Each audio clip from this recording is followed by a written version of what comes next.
किशोर जी आप कर रहे हैं, हमने उनसे सवाल पूछा कि एनसीपी की तरफ से ये बहुत बड़ा आरोप लगाया जा रहा है कि सब कुछ उद्धव ठाकरे का ही रचा हुआ है, जिस पर बागी विधायक किशोर पाटिल ने ये कहा कि हाँ हो सकता है कि ये सब कुछ प्लान हो।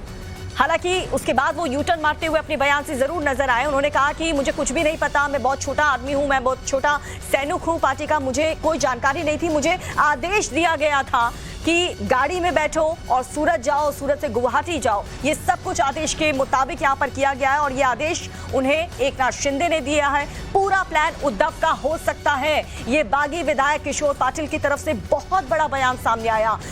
किशोर पाटिल आपको बता दें कि एकनाथ शिंदे कैंप में इस वक्त मौजूद हैं, बागी विधायक हैं, उद्धव ठाकरे का साथ छोड़ के एकनाथ शिंदे के साथ इस वक्त वो रेडिसन ब्लू होटल में गुवाहाटी में मौजूद हैं और बहुत जबरदस्त प्लानिंग वहां पर चल रही है। माइंड गेम में भी एकनाथ शिंदे और उनका कैंप बहुत आगे इस वक्त चल रहा है। संख्या बल में तो वो लोग आगे हैं ही, लेकिन इस बीच किशोर पाटिल ये कह रहे हैं कि एनसीपी जो आरोप लगा रही है उद्धव ठाकरे पर कि ये सब कुछ उद्धव ठाकरे का रचा हुआ है, ये उन्होंने ही प्लान किया है, वही गठबंधन से अलग होना चाहते हैं। लेकिन किशोर पाटिल जी, सबसे पहला सवाल आपसे यही कि जिस तरीके से महाराष्ट्र से धमकियां मिल रही हैं, संजय राउत भी कह रहे हैं कि सड़क पर लड़ी जाएगी ये लड़ाई, कानूनी कार्रवाई हम किए जाएंगे, ये सब सुन के आप लोग क्या कर रहे हैं, क्या प्लानिंग आगे की? नहीं, हमको इस बात का कोई डर नहीं है, क्योंकि हमारे जो 55 विधानसभा सदस्य है, एमएलए है, उनमें से यहाँ पे 42 लोग हैं। ये 2/3 से ज्यादा बहुमत हमारे गट नेता आदरणीय शिंदे साहब के पास में है। इसलिए ये जो धमकियां दिया जा रही है, ये धमकी से हमको कुछ फर्क नहीं।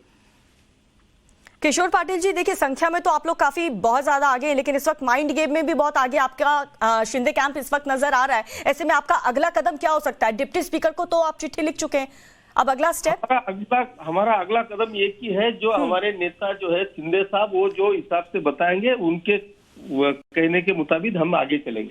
और मुंबई में जो हो रहा है, बीएमसी के पार्षदों की बैठक भी यहाँ पर बुलाई गई है, खबर ये मिल रही है कि उनके भी टूटने की खबर है, तो क्या उनसे भी आप लोग संपर्क कर रहे हैं क्या?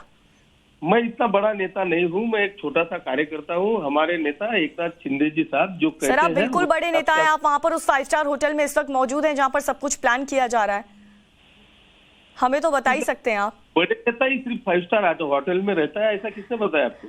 नहीं, आप वहां पर हैं, वहां पर सभी नेता मौजूद है, एकनाथ शिंदे भी मौजूद है, तो किसी से संपर्क और भी हो रहा है? और भी कोई नाराज है क्या शिवसेना में, ये पूछ रही हूँ मैं आपसे। नाराज नहीं, जो नाराज थे वो आ गए, अभी क्या मालूम नहीं मेरे। हेलो जी किशोर पाटिल जी, तो फिर आज भी कोई बैठक होने वाली है आप लोगों की? है ना, आज दोपहर में बैठक है। कुल कितने विधायक अभी आप लोगों के पास है? 42 तो शिवसेना के हैं और 10 लोग अपने विपक्ष वाले। यानी कि संख्या बहुत ज्यादा है आप लोगों के पास, 37 चाहिए थे, उससे ज्यादा बिल्कुल सिग्नेचर भी हो चुकी है सबकी। बिल्कुल बिल्कुल। तो अगली बैठक को लेकर के आप क्या जानकारी देंगे, इसमें किस तरीके की रणनीति आप लोग बनाने वाले हैं? वही तो बोल रहा हूँ, मेरे को कुछ रणनीति नहीं मालूम। जब सब लोग एक जगह आने के बाद में हमारे जो गट नेता है शिंदे साहब, वही हमारे नेता है, वो जो इंस्ट्रक्शन हमको देते वही हिसाब से हम इंस्ट्रक्शन फॉलो करते हैं। किशोर जी एक और सवाल, आप देखिए डिप्टी स्पीकर को चिट्ठी तो लिख चुके हैं, क्या गवर्नमेंट फॉर्म करने के लिए अगला आपका स्टेप होगा? हाँ, शायद हो सकता है ना, उसको अभी ये सब टेक्निकल प्रोसेस है, जो प्रोसीजर है वो प्रोसीजर के मुताबिक सब लोग चलेंगे। टेक्निकल प्रोसेस है, यानी कि अगला कदम आप लोग का हो सकता है। आप सहयोग किसका लेंगे? बीजेपी का? बीजेपी के साथ आगे बढ़ेंगे? मेरे को मालूम नहीं, अभी तो हम सब लोग एक जगह है, हमारे साथ में जो आएगा उनके साथ में हम जाएंगे, सिर्फ महाविकास आघाड़ी के साथ में नहीं जाएंगे। नाराजगी किससे है आप लोगों की, गठबंधन से या उद्धव ठाकरे से? गठबंधन से। गठबंधन से आप लोगों की नाराजगी है? नहीं है, गठबंधन से हमारी नाराजगी है। तो अगर उद्धव ठाकरे ये कहते हैं कि आप यहाँ पर आ जाइए, हमसे बातचीत करिए, हम गठबंधन छोड़ देंगे, तो वही उन्होंने भी इधर से शिंदे साहब ने कहा है कि आप पहले गठबंधन छोड़ दो, हम सब लोग साथ में आके बातचीत करेंगे। तो आप लोग मुंबई जाएंगे बातचीत करने के लिए? सवाल ही नहीं, वो अगर गठबंधन छोड़ के अगर बाहर निकल गए तो सब लोग, सारे लोग जाके वहीं से उनके साथ में डिस्कस करेंगे। आपको ऐसा लग रहा है कि उद्धव ठाकरे गठबंधन से हट सकते हैं, छोड़ सकते हैं आप लोगों के लिए? वो भी हमारे नेता है और इधर शिंदे साहब भी नेता है, अभी उनका डिसीजन उनको मालूम। हम कोशिश कर रहे हैं, जो भी है सामने आने के बाद में देखते हैं। यानी कि उद्धव ठाकरे से किशोर जी आप लोगों की कोई नाराजगी नहीं है, सिर्फ महागठबंधन से नाराजगी है? जी का कोई संबंध नहीं है, लेकिन जो हिसाब से हिंदुत्व की हम हमेशा बात करते रहे हैं, हमारी पार्टी ने पूरे 25-30 साल से राष्ट्रवादी और कांग्रेस के विरोध में हमने इलेक्शन लड़ा है और उन्हीं के साथ में गठबंधन होने के बावजूद अगर 2.5 साल में कुछ काम नहीं हुए तो इसकी वजह से सभी एमएलए नाराज थे। किशोर जी, एनसीपी की तरफ से ये खबर मिल रही थी कि उद्धव ठाकरे ये सब कुछ ड्रामा कर रहे हैं, इसमें कुछ भी हकीकत नहीं है, सब कुछ पहले से प्लान था। इस पर आप क्या कहेंगे? हो सकता है, ऐसा भी हो सकता है। यानी कि ऐसा हो सकता है कि ये सब कुछ उद्धव ठाकरे ने प्लान किया हो, ये कह रहे हैं आप? हो सकता है, अभी क्या है ये मेरे को नहीं मालूम। आप लोग तो अपनी नाराजगी के चलते यहाँ से गए हैं ना? हाँ, महागठबंधन से आप लोग नाराज थे, इसीलिए वहां पर गए ना आप लोग एकनाथ शिंदे कैंप में। महागठबंधन से नाराज थे इसलिए तो गए ना। तो एनसीपी तो कह रही है कि उद्धव ठाकरे ने ये सब कुछ प्लान किया है, आप कह रहे हैं हो सकता है? नहीं, वो मेरे को मालूम नहीं, कुछ भी हो सकता है, इसमें क्या है, ये पॉलिटिक्स है, इसमें कुछ भी हो सकता है। सर, एनसीपी बहुत बड़ा आरोप यहाँ पर लगा रही है, उद्धव ठाकरे ने ये सब कुछ प्लान किया है, आप लोगों को गुवाहाटी भेजने का प्लान भी उद्धव ठाकरे ने किया है, ये कह रही हूँ। नहीं, ये नहीं मैं बता सकता। मैंने तो पहले ही आपको बताया कि एकनाथ शिंदे साहब ने हमको बोला गाड़ी में बैठो, हम क्या क्यों जाना है ये कुछ भी हमको मालूम नहीं था, लेकिन यहाँ पे आने के बाद में सब मालूम पड़ा। यानी कि आप लोगों को आदेश दिया गया और आप तुरंत वहां पर चले गए? हाँ, आपको आदेश दिया गया और आप गुवाहाटी चले गए बिना कुछ सोचे समझे? यस, हम आदेश के पालन करने वाले सैनिक हैं। आपको ये आदेश किसने दिया? गठन नेता हमारे शिंदे साहब, नेता ही है।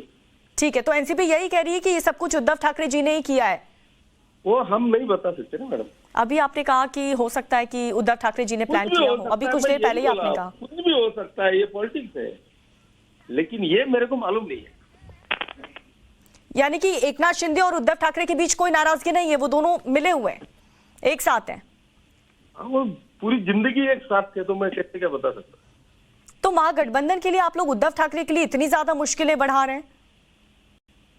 क्या इस गठबंधन से आप लोगों की नाराजगी है, लेकिन मुश्किल तो यहाँ पर उद्धव ठाकरे की है, उनकी कुर्सी पर है, पार्टी पर आ रही है, संख्या आप लोगों के पास है, वो क्या करेंगे आप? इतनी बड़ी बड़ी बातें नहीं कह सकता ना, मैं छोटा सा सैनिक हूँ, इसलिए मैंने आपको पहले ही बोला था। आपने जो जिन्होंने मेरे को फोन किया, मैंने उनको यही रिक्वेस्ट किया था कि मैं इतना बड़ा आदमी नहीं हूँ, मैं छोटा सा आदमी हूँ, मेरे को ये सर छोटे छोटे सैनिकों से ही तो एक बड़ी पार्टी बनती है ना, आप अपने आप को इतना कम मत आकिए। आप जो बात कह रहे हैं वो हम समझ रहे हैं और दर्शकों तक पहुंचा भी रहे हैं, क्योंकि जबरदस्त हलचल यहाँ पर हो रही है। उद्धव ठाकरे से आप कह रहे हैं कि हमारी कोई नाराजगी नहीं है, लेकिन इस वक्त बहुत संकट में है उद्धव ठाकरे। नहीं, ऐसा नहीं है कोई। चलो, कोई दिक्कत नहीं है मैडम। तो अभी ये जो बैठक होने वाली है, इसमें आप लोग सरकार बनाने का दावा पेश कर सकते हैं? आप उनका नंबर अगर आपके पास नहीं होगा तो मैं शिंदे साहब का नहीं, शिंदे सर से हमारी बातचीत हो गई, हम आपसे भी बात करना चाह रहे हैं, आपके भी मन की बात। नेता हमारे हैं, वो जो डिसीजन लेंगे वो डिसीजन के मुताबिक हम चलेंगे। चलिए ठीक है, बहुत बहुत शुक्रिया किशोर जी आपका।